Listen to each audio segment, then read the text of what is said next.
Welcome to the Diary of an Apartment Investor podcast. I'm your host, Brian Briscoe with Streamline Capital. Very excited for today's show. We've got Shawn and Ryan Gaylor on with us. So guys, we'll just jump right into it. How you doing today? Doing great. Thank you so much for having us today, Brian. Thanks for having us, Brian. Absolutely, absolutely. And for you guys who are listening, Shawn and Ryan came in on our last deal as partners. I am actually sitting about 5 blocks away from that property. I'm sure we'll eventually talk about it. So this one's going to be extra fun for me. Hope it's fun for everybody else. So guys, how about this? Let's start out with you telling us about yourselves. Yeah, absolutely. So as you mentioned, my name is Shawn Gaylor. I actually grew up in Nebraska, right outside of Offutt Air Force Base in Nebraska. Grew up in a military town and really enjoyed my time out there. But I was always looking for something bigger. I was mesmerized by the big city of Chicago and moved there right after high school. I did a lot of my schooling in Illinois and then went up to Marquette for a few years and then was lucky enough to meet my husband after I started my career. So we still live in the Chicago area. We're just north of the city in Kenosha, Wisconsin, so halfway between Chicago and Milwaukee. And I started my career actually in meeting and event planning. So I used to plan conferences like the one you're attending now for up to about 13,000 people. That was our annual conference that we planned. So that included all of the logistical aspects of guaranteeing hotel rooms, making sure travel arrangements were made. Do we have enough meeting space? Who are going to be the speakers at this conference? How do we attract people to come to this conference? What does the marketing look like? So every aspect, I was kind of running all of those moving parts of meetings. And it was a lot of fun. It was a lot of travel. It gave me the chance to travel all through Europe and do a bunch of different meetings over there as well. But ultimately, my real goal in life, again, growing up in a military community, law enforcement and government was always kind of in my heart. And I had the opportunity to become a police officer in one of our local communities here in Illinois. And I went for it and got the job. And I've been a police officer now for 10 years. And I absolutely love what I do. I get to work with the community and get to work with different government officials and trying to connect residents with the government to provide the best situation possible within the community. And that's everything from housing to legal justice. So really enjoy what I do there. But in my spare time, my husband and I started getting into real estate about 10 years ago. And it's another passion of mine. I absolutely love it. And we can kind of get into that story a little bit more once you introduce yourself. I was going to say the same thing. Let's have Ryan introduce himself, and then we'll get into that part of the story. So that sounds fascinating.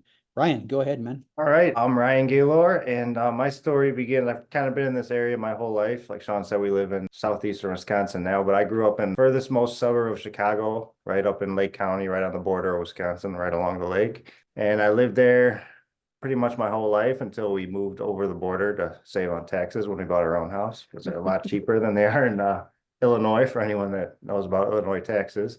My story is pretty simple. I've always been into cars and automotive and racing. I've always been interested in how things work, taking things apart, putting them back together. Okay. I've always So since you're into cars, I've got to ask the question, okay? Any car in the world you could own, what would it be? Oh, that's a tough one. It changes for me a lot, but Okay. a lot of people would say a Lamborghini or something like that, but mine would probably be more like an Aston Martin or something like that. There's a like to have a Lamborghini variety. I parked probably have right like outside the hotel today. So I'm at the best ever conference right now. There at the hotel's the Hyatt. I'm at the Marriott across the street, and walking across the street there's a Lambo right out there right now. So yeah, pretty car. So I definitely wouldn't turn it down, but I don't know if that's my overall dream car. So Aston Martin. All right, got it. I like that. A little bit different, not quite as flashy. So all right, got it. Go on. You've always been into racing, always been to automotives, Always been in the cars and automotive and racing. My grandpa was a mechanic, so when he was out there working on cars in his garage, I was always right there holding the flashlight and handing him tools and just always wanting to be around it. So that's been my story pretty much since I got out of high school. I started working on cars at small independent shops and worked my way up. And now I work for a Chrysler Dodge Jeep dealership up here in southeastern Wisconsin, and it's been my whole life pretty much. I've always had kind of an interest, like Shawn said, in side projects like real estate or something like that. I've always had little interest in pursuing that avenue as well to see if there was anything interesting going on there. So like she said, when we met, that's kind of where our story starts together. We were planning on getting a house together. So she had her own house at the time, and I had an idea that I wanted to try to rent it out, but she had saved up her money and it was her first house and she had decorated everything exactly how she wanted it. So it was kind of a little scary for me to bring up the idea to her.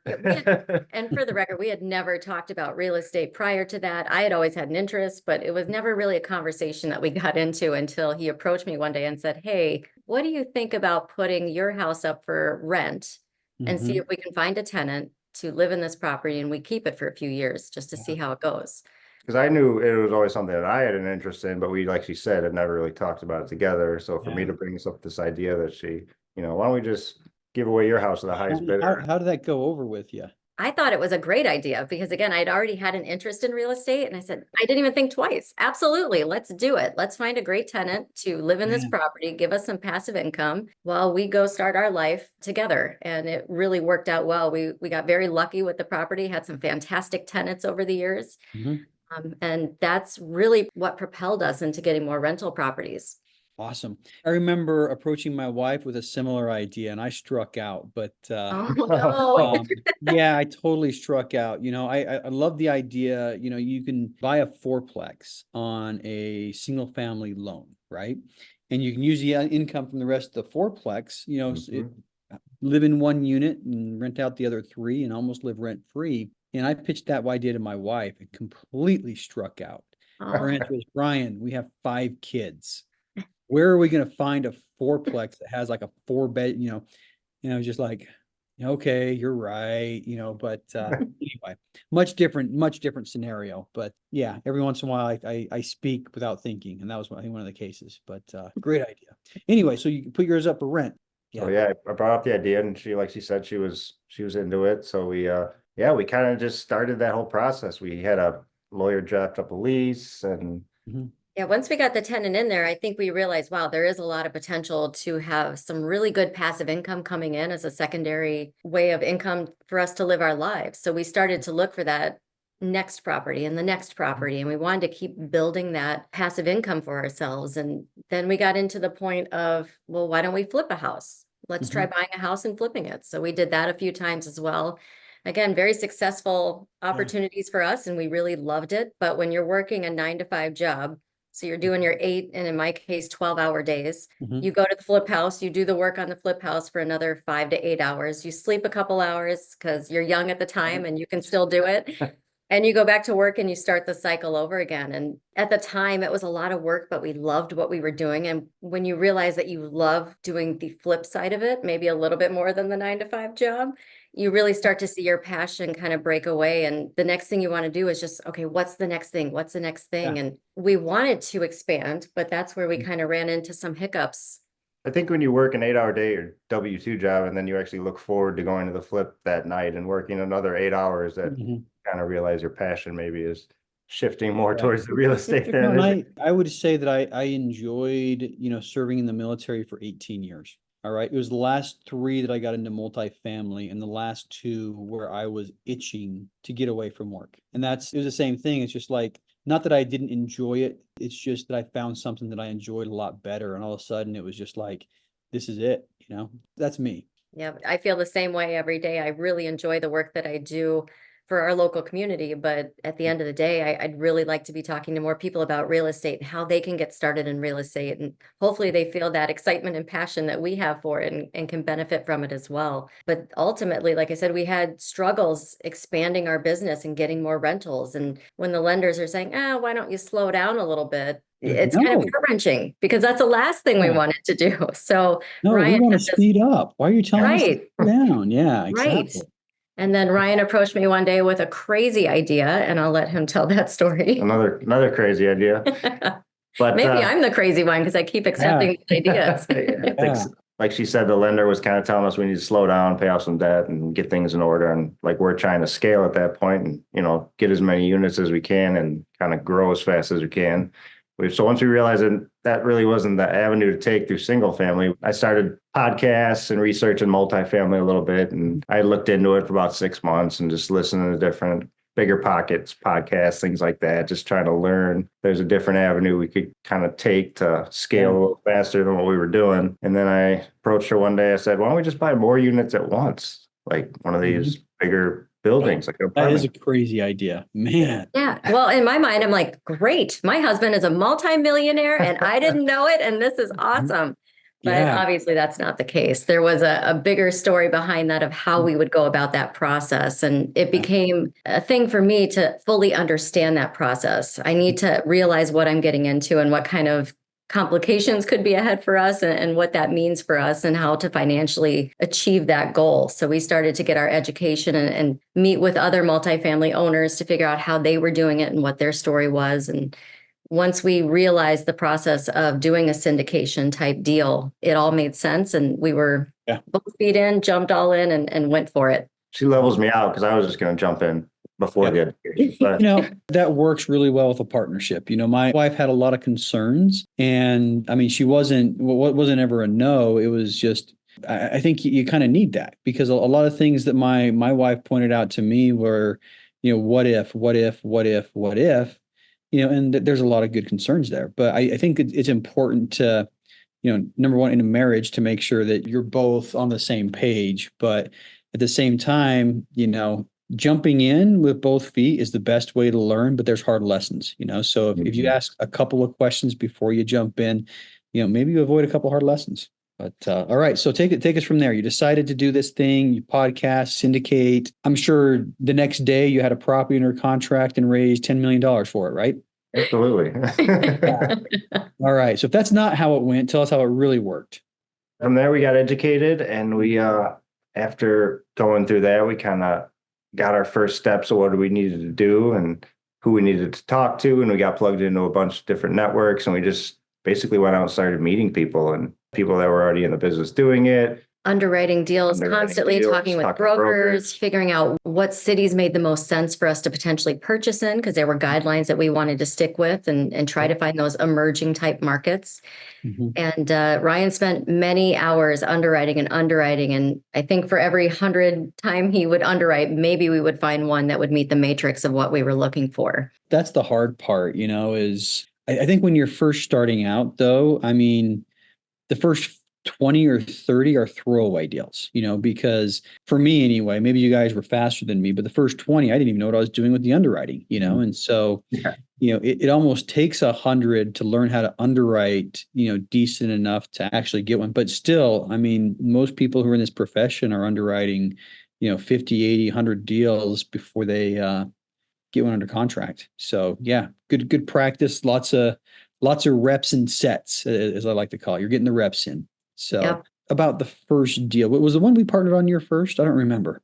No, that was actually our second deal. So we went through the whole underwriting process, got very close on best and final on a few times on the properties that we had submitted LOIs on, but never quite got to that final step of you've been awarded the property. And we had been doing multifamily at this point about a year. A little less than a year, yeah. And it very frustrating, because you think immediately when you get in, I'm going to find a property, this is going to be great, and we're just going to get started and go forth and do great things. And we were reaching that year point and getting frustrated and discouraged. And I think that's really when we had to pivot what our goals were in this industry. In our education program, they tell you to kind of find your niche, like where you fit in, what you're going to do, your roles. And neither one of us were good at investor relations, capital raising, talking to people, anything down that avenue. So we didn't really choose capital raising as one of our roles for either of us. So I was doing the underwriting, Shawn was going to be the asset manager, and then we were just going to team up with other people in the industry to help us raise the money. But after we'd been in it for about a year, we kind of started to realize that, well, even when you bring a great deal, whoever you partner up with is going to want to know, where's the money coming from? How are we going to close this thing? How are we going to raise money? So we kind of realized that, well, regardless if we find an outstanding deal, underwrite it, everything's perfect, got the asset manager, we're still going to need to raise money at some point. So can't avoid it. Let's dive into that a little bit, because you guys are both, not in professions where you're probably around accredited investors every day. All right. So, a police officer, car dealership, how did you guys go about, finding investors? Yeah, and that's been the struggle, right? Because first of all, we're both very much introverts. Putting ourselves out there and trying to talk to people about this was step number one. Get out of the comfort zone and tell people what you're working on. Let them know that, I'm now in the multifamily space and this is what it means. Absolutely. And just having those initial conversations with people maybe it doesn't click the first conversation, Mhm. but then I bring it up again. Now they ask a secondary question.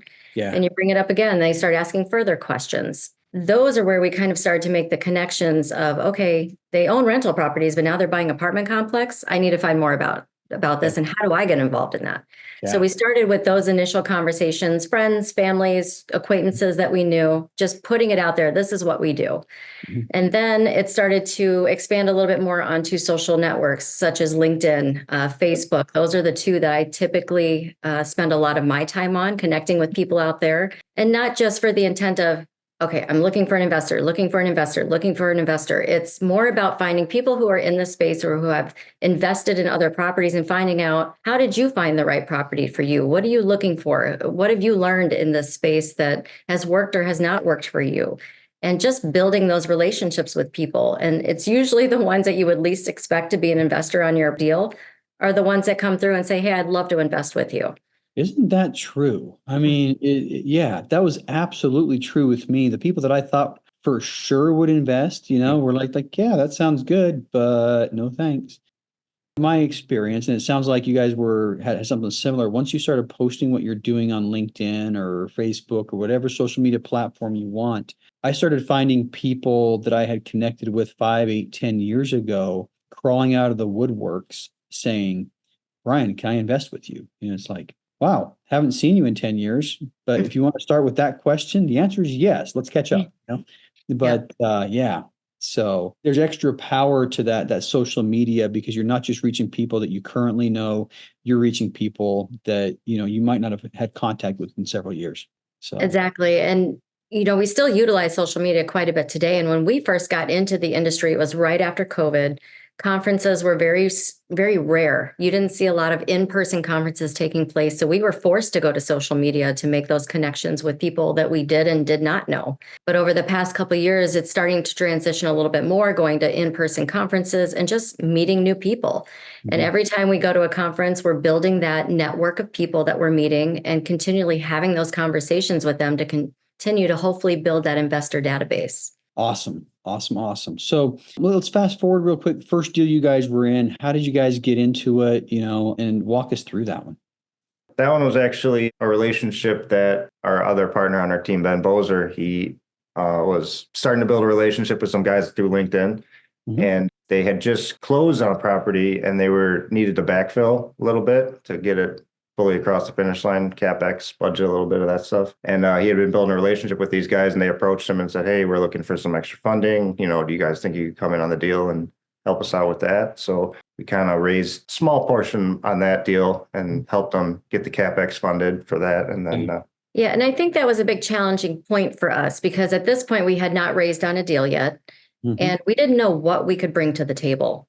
But it was a good challenge for us to go in and say, okay, let's do this and see what we can bring to the table. And if we have the capability to actually raise some funds for this great opportunity. And luckily, we were able to bring in a significant amount, surprisingly more than we thought we would, for that deal. And it gave us that confidence that, yes, we can do this. And now we can move forward from here, knowing that hopefully it only gets better. yeah, it's something we kind of needed to prove to ourselves, because like I said, neither one of us, that is not the role we chose. So we kind of jumped on the deal to prove to ourselves, okay, we can raise capital. It's just something that we can do. We got to get outside our comfort zone a little bit and try it and see how it goes. So it's Well, I'll tell you, first of all, great job for jumping out of your comfort zone. Capital raising is right now the name of the game.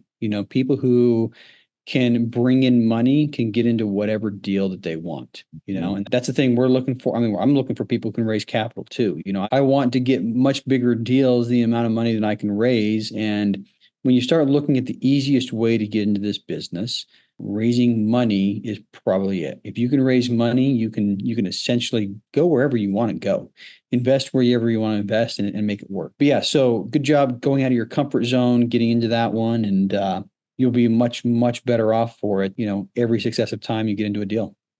All right. So came in after the fact. There are probably some challenges to that. Backfilling's never as easy as front filling, I guess. But what were some of your biggest challenges and biggest lessons learned on that? I think for me, it was our first deal that we were a part of. And it was, obviously memorizing all of the deal numbers and how the deal was going to be presented to investors and sounding confident in that. So one, I'm already an introvert. Two, I'm trying to sell something or at least provide an opportunity to other people that I think I understand what I'm doing here. But it was our first one. So when you start to get those questions of, well, what else have you done? What other properties have you been a part of? It's making them feel comfortable to trust you to go in on this opportunity with you as your first one was some of the biggest challenges that I faced, was building that trust with them to say, we can do this. We've got this. We've got a great team. This is the experience behind the opportunity, that we know that we're in good hands. And for me, that was the biggest challenge. I would say the biggest challenge is, like not feeling like you belong there, knowing, like trying to get these people to believe that you know what you're doing. And that the fact that we had real estate experience, we flipped houses, we'd done rentals for 8 years at that point. So people knew we were doing real estate. So we kind of had that in our corner. It's a big jump from what we were doing. So to get people to say, like, well, I've never heard of this, because a lot of people have never really even heard of the syndication model. I mean, it's not something that's shouted from the rooftops all over the place and everyone knows what it is. So first you have to explain what it is you're doing, and then, offer this opportunity to them, try to get them to say yes. It's a lot of explaining. And like Shawn said, when you're new, it can be difficult sometimes to get people to just understand what it is you're even telling them or presenting to them. The other thing is, we would also get the question, well, are you investing in this property? And the answer for us we wanted to say yes to that question. So we became passive investors as well as part of the GP team on the property, just so that we were part of this venture with them. We're all in. And if you're willing to come in and join us, we're a part of this with you. And that helped build that trust with them also. I feel like it changes things a lot when you can say, yeah, like it's tough to tell someone that they should jump on this opportunity. And then when they ask you if you're jumping on it, no, I'm not going to do it, but you should. I'm not doing it, but great for you. I did the same thing. The first couple of properties that we syndicated, and when I say couple, I really mean two, because I passively invested in the first two properties I syndicated, and then I ran out of money. I didn't start with a gigantic, fund of money. I had sold one of my single family homes and I had about $100K to deal with. That was it. But which at the time was, probably the most I've ever had in a bank account at one time. But it's one of those things where, when you put money in and you're investing alongside your investors, you have a little more credibility. You got skin in the game. It is a little bit easier to get investors if you're doing it yourself. It's not that you can't do it without money in the game, but it's a lot easier to do it. And I'll just tell you how it worked for me. We're doing property number 19 and 20 right now. I think I passively invested in the first two, and then I probably skipped 8. There are 8 different investments that I wish I could have. And then since then, we started selling properties and a lot more money coming in. Since then, I've been able to do almost every single one, which is super nice. But it's one of those things where there's a lot of potential in the future. But the more money you're able to put into these deals, the more credibility you get with investors, and the more you make on the back end as well. But not everybody has that capability starting out. But anyway, all right. So let's move on. Next deal, and we won't talk a whole lot of details on it as far as the deal itself. But how did you approach the second one differently after doing the first one? Do you want to take that one? Do you want me to take that one? There were some changes for sure, but we'll let Ryan kind of get into that. There were some changes for sure. That one we got in while it was still an active deal. We hadn't closed on it yet. So that was one of the major things we got in from the beginning. And that one again was through a relationship Ben had built with you on LinkedIn. You were the sponsor on that one. And he had been talking with you a lot, I know, on LinkedIn and building that relationship. And then we needed to prove to ourselves, I think, again, that we could bring more money than what we wanted or what we previously had brought. We always try to up our goal, obviously, every deal we do. Yeah. And I think too, for us, we wanted to work with somebody that we knew more than just conversations through LinkedIn. I had become a member of your tribe and had been learning from you for several months prior to actually meeting you in person. We had the opportunity to meet at a conference and sit down. Yep. Just over a year ago. Yeah. Yeah. And just sitting with you and talking with you, you get to, I feel, face to face, you can really get a feel for somebody's personality, who they are. And are you getting into business with somebody that you can trust? And ultimately, we felt after our conversation with you that it was a very good partnership should something come along for us to partner with you on. And when you mentioned that you were looking into the Salt Lake City area, we were excited about that just based on all the great things happening in Salt Lake. We had been reading about cities out west that were really growing in population and job growth and just really hitting our radar. So it was the sweet spot. It was Brian Briscoe, and he's in Salt Lake City, and he's got this fantastic opportunity. We knew that we needed to at least hear more details and see if there was a way that we could be a part of this deal. And man, I love Salt Lake. I mean, it helps that I grew up here, but just 2 days ago, Wall Street Journal, in their economics section, it was like one of the top articles, hottest job market in the country, Salt Lake City, and just, Yep.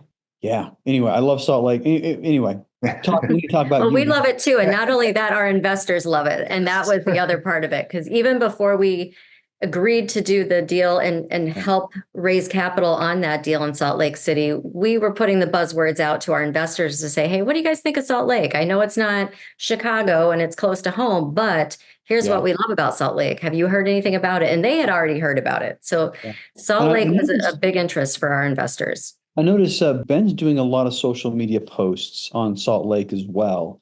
He's really active at pushing Salt Lake as well, which I think is smart. If you know you're going to be doing a deal in Salt Lake, and oh, by the way, there are 506B syndications, so you can't talk about the deal. You can talk about the market all day long, right? Mm-hmm. And so that's what I try to do is get people excited about Salt Lake. And here's one thing that posting about Salt Lake all the time has done for me, and kind of a lesson for anybody who's trying to focus on a single metro. I'm at the Best Ever conference right now. Well, I'm in a hotel room across from the conference right now, but who cares? Walking into the conference, somebody walked up to me, and I'd known them for quite a while. I said, "So, how's it going, Mr. Salt Lake City?" And I've had several people walk up to me just from what I've posted on LinkedIn, say something similar to, "So you're Mr. Salt Lake now, huh?" And so when you start posting about multifamily, people are going to start looking at you as multifamily. So you start posting about Salt Lake City and multifamily, people start looking at you as Salt Lake City multifamily guy. And it doesn't matter, as long as you're consistent in your posting, consistent in your messaging, you are going to build that own brand around you. And speaking more to the listeners right now than Ryan and Shawn, but you're going to build that brand around you, and people are going to recognize that. And that's when raising money becomes a little bit easier. If I'm personally known as, Mr. Salt Lake City, which I'm not branding myself as, and Mr. Salt Lake City apartment guy, when I put a deal in front of them, they're going to understand that. And same thing for you guys. You've done the same thing. You started branding, which is very smart. Float, hey, this is the city. This is the things that are going on. These are the dynamics. And that way, 2, 3, 4 weeks or 4 months later, when you put a deal in front of them, they're already conditioned on it. It's like, okay, we've heard you guys say all the great things about X, whether it's Salt Lake City, multifamily, different city, different asset class, they're going to be much more likely to invest. So anyway, that's marketing for you. But yep, 100% agree. And our partner Ben, you mentioned that he does a lot about Salt Lake. He was a collegiate athlete playing baseball, so the interest for him to have in the ballpark being built out there is huge. He loves to talk about it, so I know he shared that a lot. I didn't know that about him until he started posting a lot about baseball. Because Salt Lake City is trying to get Major League Baseball out here. They're trying to get National Hockey League to put a team out here. So there's a lot of buzz around that in the city. And I started seeing him post about baseball in Salt Lake, and that's when I found out that he did have that baseball background. I didn't know that about him before that. But yeah. So we've talked a long time, so we need to start wrapping it up before, listeners start tuning out. They're not going to tune us out, never. But we still need to start wrapping it up. But a couple of questions to end things. First of all, what's next for you guys? We got to keep the ball rolling. Our investors are still very interested in Salt Lake City. So we'd like to focus on Salt Lake a little bit longer and hopefully get our investors into a great opportunity in Salt Lake here in the very near future. I know somebody that can help you with those opportunities. Yeah. Ryan, what were you going to say? I was just going to say that we've kind of reached the point where we've had people approach us now where they're asking us if we have anything else coming online. A couple of people that have invested with us in the past, they actually approached us and said, "You guys got anything else coming up or anything else coming up here, coming up there? We're looking to invest a little more or somewhere else. So Yeah, that is awesome. When you get that point where people are asking you for deals, that's a nice turning point, so it's kind of like that first indication that you've made that first step. You've made up that first step, and there's lots more to come. But awesome. So more Salt Lake City, more multifamily, and hopefully more deals with Brian Briscoe is what I'm secretly hoping. But all right, next question: what advice would you give somebody who is roughly 12 months behind you? I would have to say vet your partners. Vet who you're going to work with. There's a lot of opportunities out there. LinkedIn is a fantastic platform to meet people, and you very quickly learn who has opportunities available and who's looking for capital raisers. I think in our experience, we were excited to just get into our first deal. And because of that, we kind of jumped in on an opportunity to raise capital for a deal. And we're glad that we did it. But at the same time, I wish that we would have spent a little bit more time meeting with other operators to determine what would have been the best fit for us. Yeah. Not that that other deal was bad. It was just now that we've worked with you and we've worked with other people, we realize where there's a good fit and where we feel there's a great connection as far as being successful operators. Yeah. So that's one of the major things I would suggest. yeah, I would just add to that, take your time.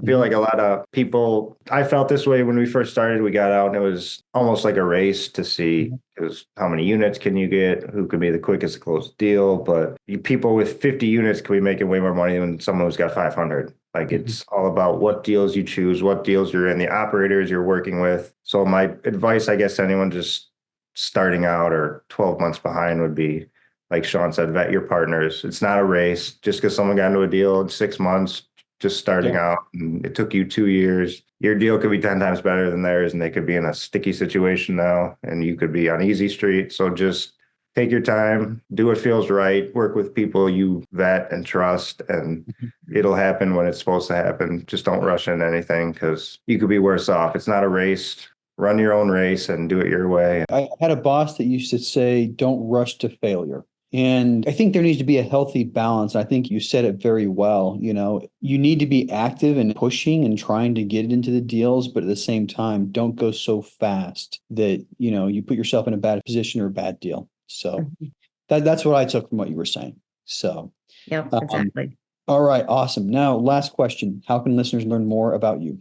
Well, we're certainly out on social media. I know we talked about it quite a bit today. I'm present on LinkedIn. It's under Shawn Gaylor. Please hit me up and connect. I'm also on Facebook. It's Shawn Torrey Gaylor, which is the T in our GT Capital Management, Gaylor and Torrey. I did not know that. That's my maiden name. So yeah, that's how we came up I with knew that. I assumed Tori was your maiden name, but I didn't put that together with GT. So, Ryan's a car nerd, so GT goes right along with that. That's why it all fits. It knows a little bit about our personalities as well as, it takes our names. When we talked about it, I was like, well, GT is always associated with cars, so that works for me too. So both. Yeah, It's both for me. All right. Ryan, anything to add? I guess Same things with me. I'm more Facebook and LinkedIn, basically both. Ryan Gaylor on both LinkedIn and Facebook. And then our website, if you want to go there, gtcapitalmanagement.com. Awesome. And, awesome. Learn all about us. So we'll make sure all of that stuff hits the show notes. Thanks so much for coming on this show today. And don't wait to buy real estate. Buy real estate and wait. It still doesn't feel right yet. So maybe I need to, I don't know. Anyway, see you guys later. Have a great day.